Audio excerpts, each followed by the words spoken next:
ચાલો મિત્રો, ધોરણ 10 વિજ્ઞાન ચેપ્ટર 10 પ્રકાશ પરાવર્તન અને વક્રીભવનનો ભાગ નંબર 6 એમાં આપણે પ્રશ્ન 31 માં પહોંચ્યા. અંતર્ગોળ અરીસાના કિસ્સામાં મોટવણીનું સૂત્ર m બરાબર -v ના છેદમાં u સાબિત કરો.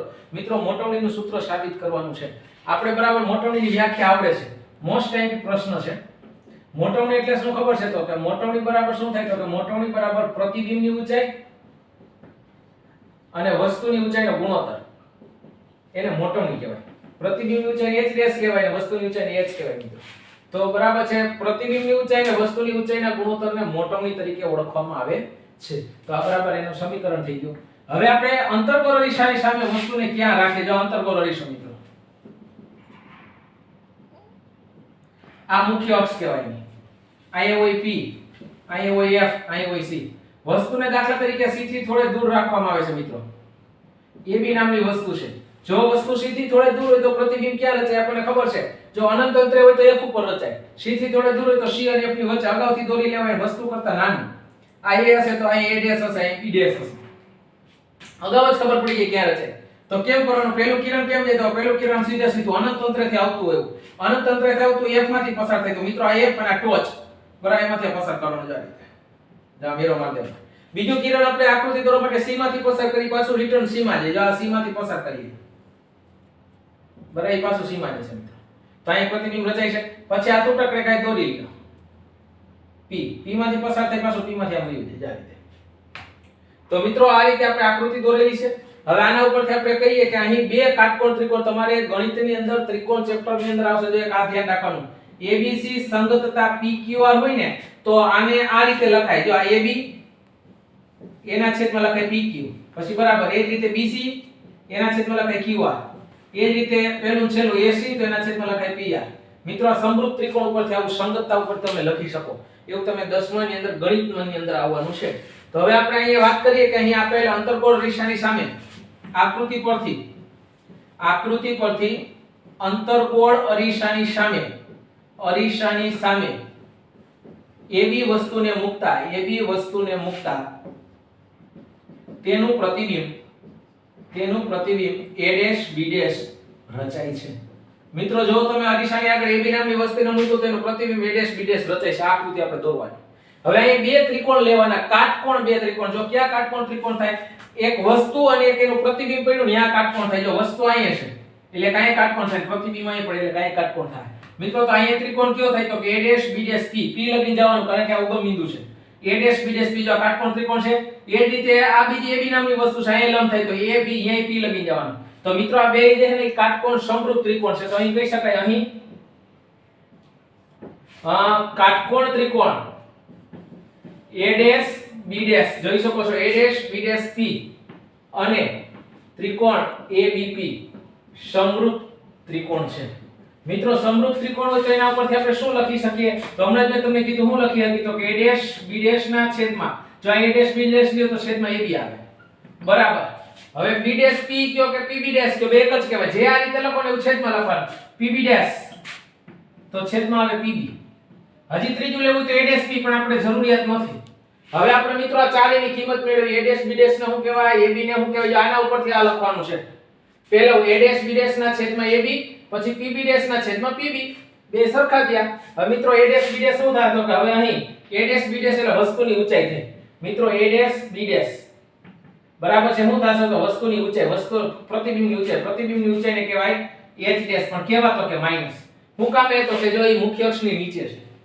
બરાબર છે. એ જ રીતે હવે AB એટલે વસ્તુની ઊંચાઈ કહેવાય. આને કેવું તો કહેવાય પ્રતિબિંબની ઊંચાઈ. પ્રતિબિંબની ઊંચાઈ. AB ને શું કહેવાય? તો કે h. કહેવાતો કે જો મુખ્ય અક્ષની ઉપર છે એટલે પ્લસ h. આને કહેવાય વસ્તુની ઊંચાઈ. હવે PB ડેશ મિત્રો શું છે? તો કે P થી B ડેશ સુધીનું અંતર માપો. P થી B ડેશ સુધીનું પ્રતિબિંબ અંતર કહેવાય. પ્રતિબિંબ અંતરની સંજ્ઞા છે v. તમે કઈ દિશામાં માપ્યું? તો કે આપત કિરણની દિશા હશે તો આપત કિરણની વિરુદ્ધ દિશામાં માપ્યું એટલે એનું મૂલ્ય ઋણ આવે. તો આને કહેવાય પ્રતિબિંબ અંતર. એ જ રીતે જે છે PB ને શું કહેવાય? તો મિત્રો P થી B સુધીનું અંતર વસ્તુ અંતર કહેવાય u, પણ એ કેવો હોય? તો કે માઈનસ આ વસ્તુ અંતર. મિત્રો આ બધું કાર્ટેશિયન સંજ્ઞા પદ્ધતિની પ્રણાલી મુજબ લખ્યું. હવે આ કિંમત બધી આમાં મૂકી દો તો શું થાય? તો કે હવે કિંમત મૂકો શું થાય? તો કે A ડેશ B ડેશ દેખાય હું મૂકું તો કે -h ડેશ છેદમાં AB દેખાય તો કે h બરાબર ના બરાબર. PB ડેશ દેખાય -v છેદમાં પીવી દેખાય માઈનસ યુ. મિત્રો માઈનસ માઈનસ ઉડી ગયા. જો શું વધે છે તો કે માઈનસ h ડેશ ના છેદમાં h બરાબર શું વધ્યું કયો તો કે v ના છેદમાં u. મિત્રો હવે h ડેશ ના છેદમાં h એટલે એને શું કહેવાય તો કે મોટવણી કહેવાય. કેવી મોટવણી થશે તો કે જો h ડેશ ના છેદમાં માઈનસ ના માઈનસ m બરાબર v ના છેદમાં u. આ લખી લખાય સમીકરણ 1 પરથી. હવે માઈનસ નો મિત્રો આને આપી દો તો m બરાબર શું થઈ ગયું આને આપી દો માઈનસ v ના છેદમાં u. તો મિત્રો અંતર્ગોળ અરીસા માટે મોટવણીનું સૂત્ર છે. મોટવણીનું સૂત્ર છે મિત્રો. અહીં માઈનસ નિશાની આવે એ સૂચવે છે કે અહીં જે પ્રતિબિંબ પડતું છે ને વાસ્તવિક અને ઉલટું હશે. જો પ્લસ આવે તો એ આભાસી ને ચત્તુ હોય. આ સમજવાનું. તો મિત્રો મોસ્ટ ટાઈમ મોટવણીનું સૂત્ર આપણે અંતર્ગોળ અરીસામાં યાદ રાખવાનું દાખલા માટે ઉપયોગી. પણ એ સાબિત કરવાનો 3 માર્ક ની અંદર પૂછે આઈએમપી પ્રશ્ન. તો પહેલા મોટવણીની વ્યાખ્યા. અરીસાની અંદર વસ્તુને સીધી થોડે દૂર રાખો તેવી આકૃતિ દેખાય દોરવાની. બરાબર છે. પછી લખ્યું કે અંતર્ગોળ અરીસાની સામે વસ્તુ AB ને રાખવામાં આવે તેનું પ્રતિબિંબ A', B' બરાબર રચાય છે. કાટકોણ ત્રિકોણ બે લેવાના છે. જો આ પહેલા ડેશ વાળો ત્રિકોણ લેવાનો A', B', P લખી જવાનું અને બીજો ABP. એ બંને કાટકોણ સમરૂપ ત્રિકોણ છે. એના પરથી આમ લખાય. આ ચારે ચારની મેં સંજ્ઞા લખી. કાર્તિજ્ય સંજ્ઞા પદ્ધતિ મુજબ કિંમત મૂકી. અહીં ઉડી ગયા. બરાબર. h ડેશ ના છેદમાં h એટલે m થાય. આ માઈનસ નિશાની આને આપી દીધી. મિત્રો મોટવણીનું સૂત્ર થઈ ગયું. તો મોસ્ટ આઈએમપી મોટવણીનું સૂત્ર સાબિત કરો તો આ રીતે તમારે કરવાનું છે. ચાલો મિત્રો એના પછી પ્રશ્ન 32 સમતલ અરીસા વડે મળતા વસ્તુના પ્રતિબિંબનું સ્થાન, પ્રકાર, પરિમાણ મોટવણીના સૂત્રો પરથી મેળવવાનું છે મિત્રો. બરાબર છે. તો સમતલ અરીસો કેવો હોય આપણને ખબર છે. જો આ રીતના સમતલ અરીસો. આ એની મુખ્ય અક્ષ દાખલા તરીકે. આ સમતલ એક સાઈડ આ રીતનો હોય. એક સાઈડ પરાવર્તક સપાટી હોય. દાખલા તરીકે હું સમતલ અરીસાની સામે વસ્તુ AB ને રાખું છું અહીં રાખી. હવે બધાને ખબર છે સમતલ અરીસાની અંદર પ્રતિબિંબ કેવું રચાય તો કે વસ્તુ જેવું આપણને યાદ છે એવી આકૃતિ થાય. અને જેટલું તમે અરીસાથી દૂર હશો ને દાખલા તરીકે એવો આ બિંદુ P છે તો એનું પ્રતિબિંબ મિત્રો અહીં જ રચાશે. અગાઉથી આપણે દોરી જ લેવાનું. અહીં જ રચાશે A', B'. તો મિત્રો કઈ રીતે હોય તમને ખબર છે. પહેલું કિરણ સીધે સીધું જાય. મિત્રો આમાં સીધે સીધું જાય બરાબર છે. આ રીતે આમ પાછળ ભેગું લંબાતું એવું થાય. બીજું કિરણ તમારે મિત્રો P માંથી પસાર કરવાનું છે. P માં પસાર કરો એ રીતે પાછું આમ જાય. મિત્રો આ રીતે થાય. હવે આ કિરણને પાછળ તમે લંબાવો ને તો અહીં ભેગા થાય A' સામે.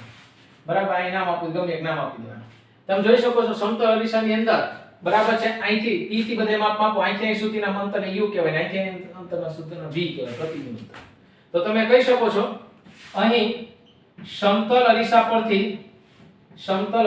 પરથી કહી શકાય કે વસ્તુની ઊંચાઈ h અને પ્રતિબિંબની ઊંચાઈ h' બંનેના માપ સરખા છે અથવા બંને સરખા છે. મિત્રો બંને સરખા એટલે h બરાબર શું થયું તો કે h'. હવે આપણે આગળ મોટવણીનું સૂત્ર છે.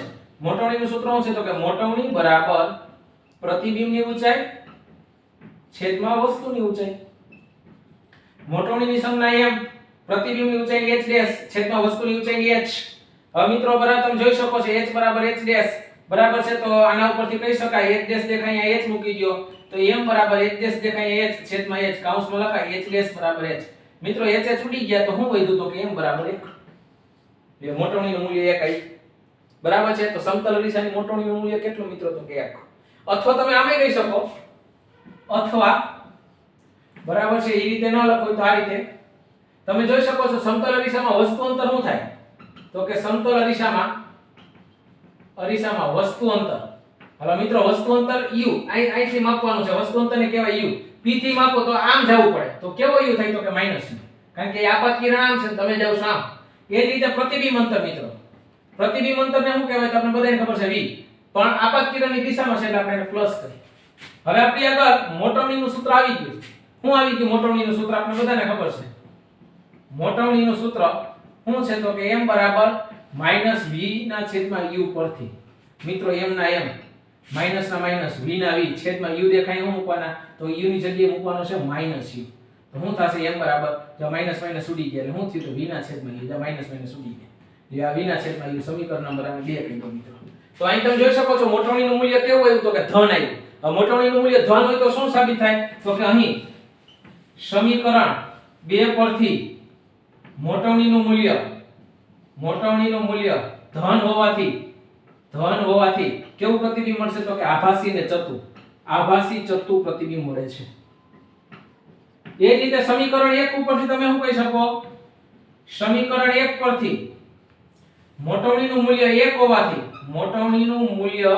1 હોવાથી પ્રતિબિંબ વસ્તુ જેવડું થશે. પ્રતિબિંબ વસ્તુ જેવડું થશે. લ્યો તો મિત્રો આ કેવું પ્રતિબિંબ મળશે? આભાસી, ચત્તુ અને વસ્તુનું જેવડું પ્રતિબિંબ મળશે. મોટવણીનું મૂલ્ય તમારી આગળ 1 છે મિત્રો, એના પર તમે આ કહી શકો. હવે હજી આપણે કેવું હોય તો અહીં કહી શકાય, અહીં m બરાબર માઈનસ v ના છેદમાં u પરથી કેવું હોય તો શું કહેવાય? મોટવણી દેખાય m દેખાય, અહીંયા 1 મૂકો, 1 બરાબર માઈનસ v ના છેદમાં u. કાઈ નહીં તો છેદમાં 1 હોય, ચોકડી ગુણાકાર કરો તો શું થયું? u બરાબર માઈનસ v. મિત્રો આ થયું.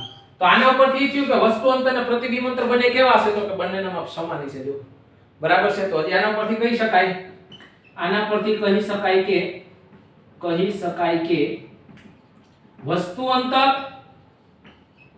અને પ્રતિબિંબ અંતરના માપ સમાન હશે. તો મિત્રો આપણે સમતલ અરીસા ઉપરથી એના સ્થાન, પ્રકાર બધું શીખી ગયા. સ્થાન કેવું? તો કે વસ્તુ અંતર અને પ્રતિબિંબ અંતરનું સ્થાન બંને બરાબર એટલે સરખું. બરાબર. પછી પરિમાણ તો મોટવણી 1 આવી એટલે જેવડું. પ્રતિબિંબ તો કે બરાબર છે, જે પ્લસ આવે છે એટલે આભાસી ને ચત્તુ. તો મિત્રો આ રીતે તમારે સમતલ અરીસાની આકૃતિ દોરવાની છે. સમતલ અરીસાથી u જેટલો દૂર હોય એટલો જ v દૂર હોય, અગાઉથી દોરી લેવાય. બરાબર છે. આપણે શીખી ગયા છે. તો આપણે મોટવણીની વ્યાખ્યા કે એના ઉપરથી આપણે લખ્યું h ડેશ ને h સરખા છે એટલે h ડેશ ની જગ્યાએ h મૂકી દો, m બરાબર 1 થયું. હજી બીજી રીતે u ને v ઉપરથી તો વસ્તુ અંતર u આ બાજુ એટલે માઈનસ આવશે, પ્રતિબિંબ અંતર v પ્લસ આવશે. મોટવણીનું સૂત્ર આપણે આગળ વ્યાપક સૂત્ર આ છે, એની અંદર કિંમત મૂકો તો આમ આવી. તો મોટવણીનું મૂલ્ય ધન આવ્યું. તો કહેવાય કે સમીકરણ 2 માં મોટવણીનું મૂલ્ય ધન છે એટલે પ્રતિબિંબ આભાસી ને ચત્તુ. સમીકરણ 1 માં મોટવણીનું મૂલ્ય 1 છે એટલે પ્રતિબિંબ વસ્તુ જેવડું. અને મિત્રો પાછું વ્યાપક સૂત્ર m બરાબર માઈનસ v ના છેદમાં u પરથી m દેખાય 1 મૂકી દીધો તો u બરાબર માઈનસ v થયા. u ને v સરખા છે તો એના ઉપરથી એમ કહેવાય કે વસ્તુ અંતર અને પ્રતિબિંબ અંતર બંનેના માપ સરખા છે એટલે વસ્તુ સમતલ અરીસાથી જેટલી દૂર હશે એટલું જ પ્રતિબિંબ પાછળ દૂર રચાશે. જો વસ્તુ સમતલ અરીસાથી 3 મીટર દૂર હોય તો પ્રતિબિંબ 3 મીટર દૂર રચાય. 5 મીટર દૂર હોય તો આ 5 મીટર દૂર રચાય. આભાસી ચત્તુને જેવડું રચાય. આપણે આગળ જોઈ ગયા એ આપણે સાબિતી મોટવણીના સૂત્રો પરથી આપણે જોયું. તો મોટવણીના સૂત્ર પરથી મોસ્ટ આઈએમપી 32મો પ્રશ્ન. ચાલો એના પછી 33મો પ્રશ્ન. અરીસાનું સૂત્ર 1/u 1/v બરાબર 1/a પરથી સમતલ અરીસામાં પ્રતિબિંબનું સ્થાન કેવી રીતે નક્કી કરશો? આના ઉપરથી પ્રતિબિંબનું સ્થાન નક્કી કરવાનું છે. તો મિત્રો એક તો પહેલા આપણને આ યાદ હોવું જોઈએ, સમતલ અરીસા માટે વક્રતા ત્રિજ્યા એટલે મિત્રો r અને કેન્દ્ર લંબાઈ એટલે મિત્રો સ્મોલ f એ અનંત છે. મિત્રો અનંત છે કારણ કે સમતલ અરીસો હોય, હવે શેમાંથી બને હોય ને ત્રિજ્યા કેમ માપવી? બરાબર. એટલે કેન્દ્ર લંબાઈ અને ત્રિજ્યા બંને અનંત હશે. હવે એને લખાયા r બરાબર f બરાબર અનંત ને લખાય ઇન્ફિનિટી. અને ઇન્ફિનિટી કહેવાય, યાદ રાખજો. બરાબર છે. થાય. હવે આપણી આગળ અરીસાનું સૂત્ર છે. અરીસાનું સૂત્ર સંજ્ઞા પ્રણાલી મુજબ મિત્રો શું થાય? તો કે 1/u કેવો થશે? તો કે આપણે અરીસામાં જોઈ છે કે હમણાં u આ બાજુ હોય, p થી માપ માપો તો બરાબર આપાત કિરણ વિરુદ્ધ દિશા થાય એટલે માઈનસ u થાય, પ્લસ પ્રતિબિંબ અંતર અરીસાની પાછળ એટલે પ્લસ થાય. બરાબર. 1/f દેખાય તમે ઇન્ફિનિટી મૂકી શકો મિત્રો. બરાબર છે. તો 1/-u બરાબર વત્તા 1/v બરાબર 1/∞ નો અર્થ 0 થાય, કારણ લખું છું 1/∞ 0. મિત્રો માઈનસ આ છે, આ બાજુ પ્લસ થઈ ગઈ. 1/v બરાબર 1/u. જો આ માઈનસ હતા ને આ બાજુ ઓલા પ્લસ થઈ ગયા. ચોકડી ગુણાકાર કરો તો શું થાય? ચોકડી ગુણાકાર કરો u * v તો મિત્રો આને કહેવાય સમીકરણ નંબર 1 u બરાબર v. u બરાબર v એટલે તો કે વસ્તુ અંતર અને પ્રતિબિંબ અંતર બંને સરખા છે. તો આના પરથી કહી શકાય સમીકરણ 1 પરથી કહી શકાય કે સમતલ અરીસાની સામે વસ્તુ જેટલી દૂર હશે તેટલું જ અરીસાની પાછળ તેનું પ્રતિબિંબ રચાશે. આ આપણે અરીસાના સૂત્ર ઉપરથી સમતલ અરીસાની પ્રતિબિંબનું સ્થાન નક્કી કર્યું. જો યાદ રાખવાનું, સમતલ અરીસા માટે વક્રતા ત્રિજ્યા અને કેન્દ્ર લંબાઈ બે અનંત થાય. બરાબર. અનંત એટલે ઇન્ફિનિટી કહેવાય આને. બરાબર. આપણે અરીસાનું સૂત્રમાં સંજ્ઞા પ્રણાલી વાપરી સમતલ અરીસા મુજબ તો વસ્તુ અંતર આ બાજુ આવે, t થી માપો તો આ બાજુ થાય, આપાત કિરણની વિરુદ્ધ દિશા એટલે u દેખાય -v લીધા, બરાબર છે. અને v ના v 1/f ઇન્ફિનિટી, બરાબર, 1/∞ નો 0 થાય. પછી આના બાજુ લઈ એટલે પ્લસ થઈ ગયા, ચોકડી ગુણાકાર કર્યો તો u ને v હરખા થયા, u એટલે વસ્તુ અંતર અને v એટલે પ્રતિબિંબ અંતર. તો સમતલ અરીસાથી જેટલી વસ્તુ દૂર હશે ને એટલું જ પ્રતિબિંબ પાછળ દૂર રચાશે, આ સાબિત થાય છે. તો મોસ્ટ પ્રશ્ન. ચાલો મિત્રો, હવે એના પછી એક્સ્ટ્રા પ્રશ્ન છે, ખાલી જગ્યા ટૂંકા પ્રશ્ન માટે. મોટવણીના મૂલ્ય ઉપરથી એનો પ્રકાર, પરિમાણ અને અરીસાનો પ્રકાર તમારે કહેવાનો છે. પરીક્ષામાં આ પ્રશ્ન પૂછાય, ધારો કે કોઈની મોટવણી +1 છે, તો મિત્રો બરાબર પ્રતિબિંબનો પ્રકાર અને પરિમાણ શું થાય? જો 1 આવે ને તો જેવડું, બરાબર, ખાસ ધ્યાન રાખજો. જો m બરાબર 1 ને તો જેવડું પ્રતિબિંબ, m બરાબર છે, m નું મૂલ્ય 1 થી આમ મોટો ને તો મોટું પ્રતિબિંબ, આ જેવડું પ્રતિબિંબ, આ મોટું પ્રતિબિંબ. અને m<1 આવે ને તો મિત્રો નાનું પ્રતિબિંબ. લ્યો, એક આ મોટવણીના આ ખબર પડી ગઈ તમને. પછી એક બીજી વસ્તુ યાદ રાખવાની, માઈનસ મૂલ્ય આવે ને કોઈનું, માઈનસ ઋણ, તો વાસ્તવિક અને ઉલટું પ્રતિબિંબ, વાસ્તવિક અને ઉલટું. અને ધન મૂલ્ય આવે ને મિત્રો, ધન, તો આભાસી અને ચતુર પ્રતિબિંબ. મિત્રો આ શોર્ટકટ રીત છે, આ યાદ રાખવાની, ટૂંકા પ્રશ્ન માટે પૂછાય, બરાબર. m ના મૂલ્ય ઉપરથી કેવડું પ્રતિબિંબ રચાશે, નાનું મોટું જેવડું ઈ, અને નિશાની ઉપરથી આ. હવે ક્યાં કેવું પ્રતિબિંબ રચાય આપણને યાદ છે, સમતલ અરીસો આવ્યો, બહિર્ગોળ અરીસો આવ્યો અને અંતર્ગોળ અરીસો આવ્યો. અંતર્ગોળ અરીસાની અંદર 6 આકૃતિ આવી, એટલે 6 પ્રકારના પ્રતિબિંબ રચાય. સમતલ અરીસામાં એક જ પ્રકારનું રચાય અને બહિર્ગોળ અરીસામાં એક જ પ્રકારનું રચાય. આપણે શીખી ગયા. તો શું થાય? જો પહેલા મેં +1 લીધું. મિત્રો પ્લસ ઉપરથી શું નક્કી થાય? તો કે પ્લસ ઉપરથી નક્કી થયું કે પ્રતિબિંબ આભાસી અને ચત્તુ હશે, આભાસી અને ચત્તુ. અને એક ઉપરથી શું નક્કી થાય? તો કે જેવડું. હવે મિત્રો આ કયો અરીસો એવો છે આભાસી, ચત્તુ ને જેવડું રચાય? સમતલ અરીસો, અંતર્ગોળ કે બહિર્ગોળ? તો આપણે ખબર છે સમતલ અરીસામાં રચાય, તો અહીં લખાય સમતલ અરીસો. આ રીતે. એ જ રીતે મિત્રો -1 આવ્યા. -1 કોઈની મોટવણી હોય તો કેવો પ્રતિબિંબ રચાય? ટૂંકા પ્રશ્ન માટે મોસ્ટ આઈએમપી આ રીત. તો માઈનસ ઉપરથી શું નક્કી થાય? તો કે વાસ્તવિક અને ઉલટું. અને એક ઉપરથી જેવડું. મિત્રો વાસ્તવિક અને ઉલટું, સમતલ અરીસાનું ભૂલી જાવ, સમતલ અરીસામાં એક જ પ્રકારનું પ્રતિબિંબ રચાતું, આભાસી ચત્તુ જેવડો. સમતલ અરીસો નીકળી ગયો, હવે અંતર્ગોળ ને બહિર્ગોળ આવે. બહિર્ગોળમાં આભાસી ચત્તુ જ રચાતું હતું, તો આપણે તો વાસ્તવિક ને ઉલટું છે, તો કયો અરીસો છે? તો અંતર્ગોળ. એના પછી આવે એક કરતા મોટું, એક થી મોટું અને ધન, બરાબર. એક થી મોટું અને ધન. હવે ધન મૂલ્ય હોય એટલે શું થયું? તો કે આભાસી ને ચત્તુ, આભાસી અને ચત્તુ. અને એક કરતા મોટું એટલે મોટું પ્રતિબિંબ. મિત્રો આભાસી ચત્તુ ને મોટું ક્યાં રચાય? તો કે હવે આપણે આગળ બે જ અરીસા વધ્યા છે, અંતર્ગોળ અને બહિર્ગોળ.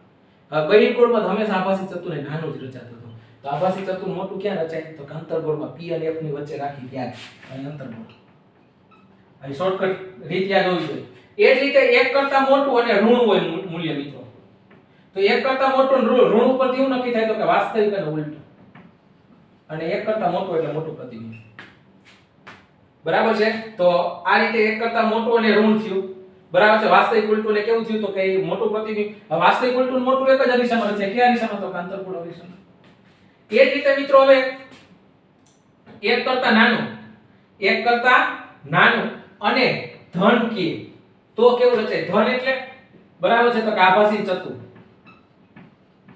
અને એક કરતા નાનું એટલે નાનું પ્રતિબિંબ. આભાસી ચત્તુ ને નાનું કયા દિશામાં રચાય? તો કે આભાસી ચત્તુ નાનું હંમેશા બહિર્ગોળ દિશામાં રચાય. વાહનોના સાઈડ મિરર એને આપણે બનાવ્યા હતા, તો અહીં આવશે મિત્રો બહિર્ગોળ દિશા. એ જ રીતે મિત્રો એક કરતા નાનું અને ઋણ, ઋણ ઉપરથી એવું નક્કી થાય? તો કે વાસ્તવિક અને ઉલટું. અને એક કરતા નાનું એટલે નાનું. મિત્રો વાસ્તવિક ને ઉલટું આવે એટલે એક જ અરીસો હોય, અંતર્ગોળ.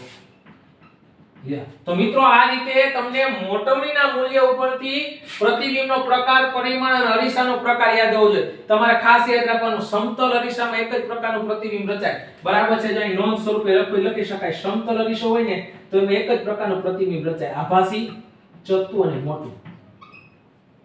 આભાસી, ચત્તુ ને મોટું જેવડું સમતલ અરીસાને.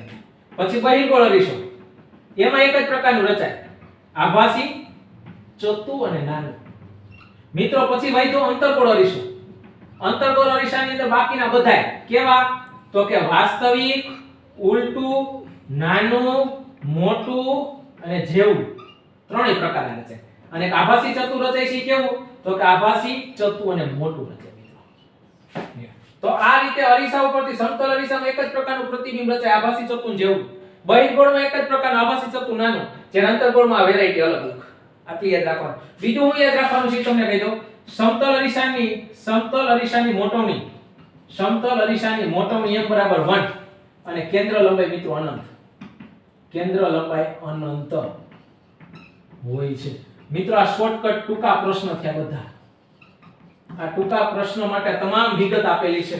સમતલ અરીસાની મોટવણી 1, સમતલ અરીસાની કેન્દ્ર લંબાઈ પૂછે તો અનંત, સમતલ અરીસાની અંદર પ્રતિબિંબ પૂછે તો આભાસી ચતુર જેવડું, બરાબર છે. મોટવણીના મૂલ્ય ઉપરથી પ્રતિબિંબનો પ્રકાર કેતો આવડી જવો જોઈએ. તો મિત્રો આનો સ્ક્રીનશોટ પાડી તમારી ફેસબુકમાં ટૂંકા પ્રશ્ન માટે લખવાનું છે. આ બધી વધારાની માહિતી છે.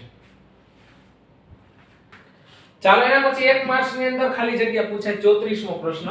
બરાબર 32 સેન્ટીમીટર વક્રતા ત્રિજ્યા ધરાવતા બહિર્ગોળ અરીસાની કેન્દ્ર લંબાઈ શોધો. મિત્રો વક્રતા ત્રિજ્યા એટલે r બરાબર 32 સેન્ટીમીટર. કયો અરીસો છે?